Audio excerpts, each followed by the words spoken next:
श्री स्वामी समर्थ ही घटना आहे सोलापूर जिल्ह्यातील एका मध्यमवर्गीय कुटुंबाची।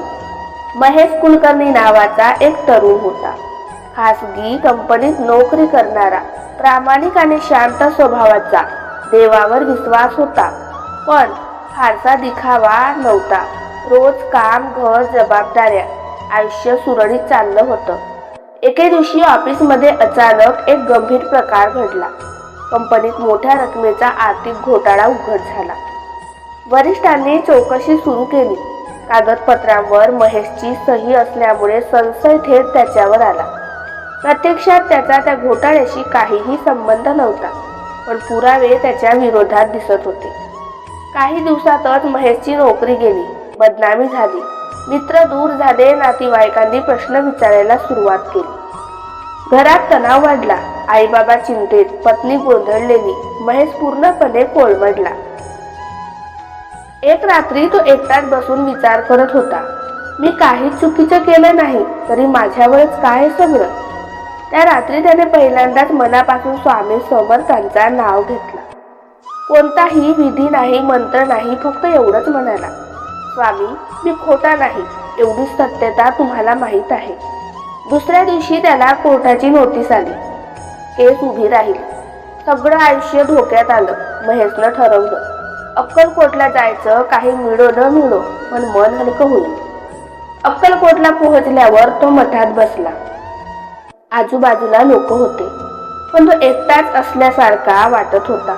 डोळे मिटून बसला, काही मागितलं नाही, फक्त शांत बसून राहिला। तेवढ्यात एक वृद्ध साधूसारखा दिसणारा माणूस त्याच्या जवळ आला। साधे कपडे, डोक्यावर पांढरी टोपी, चेहऱ्यावर विलक्षण तेज। तो म्हणाला, काय रे, इतका घाबरलेला का दिसतोस? महेशनं सगळं सांगितलं। साधू शांतपणे ऐकत राहिला। शेवटी फक्त एवढंच म्हणाला, जिथे तू नव्हतास तिथेही कोणीतरी होतं, काळजी करू नको। महेशला काहीच अर्थ लागला नाही। तो काही विचारणार इतक्यात साधू तिथून निघून गेला। क्षणातच गर्दीत अदृश्य झाला। महेशने आजूबाजूला पाहिलं, पण तो दिसलाच नाही। महेश घरी परत आला। केस सुरू होती, कोर्टात तारीख आली। महेशच्या विरोधात सगळं जात होतं। वकीलही फार आशावादी नव्हता। पण अचानक एक दिवस अनपेक्षित गोष्ट घडली। कंपनीत काम करणारा एक जुना सिक्युरिटी गार्ड चौकशी अधिकाऱ्याकडे स्वतःहून गेला।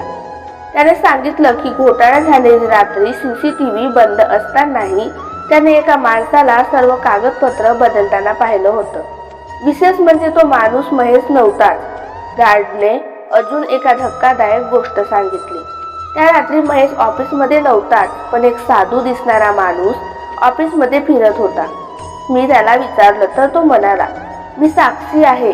ही माहिती ऐकताच सगळे चकित झाले। चौकशी पुन्हा सुरू झाली। लपलेले पुरावे समोर आले, खरा दोषी पकडला। महेश पूर्णपणे निर्दोष ठरला। कोर्टात निकाल लागला। महेशची नोकरी परत मिळाली, सन्मानपूर्वक। त्या दिवशी घरी परतल्यावर महेश शांत बसला। डोळ्यात पाणी आलं। त्याला अचानक अक्कलकोट मधला तो साधू आठवला।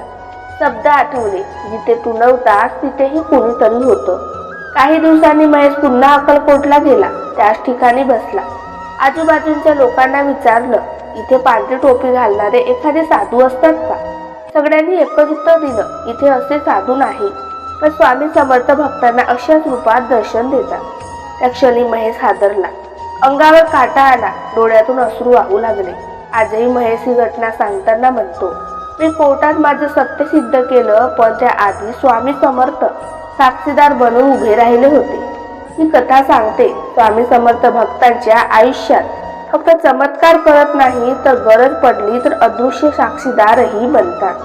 श्री स्वामी समर्थ।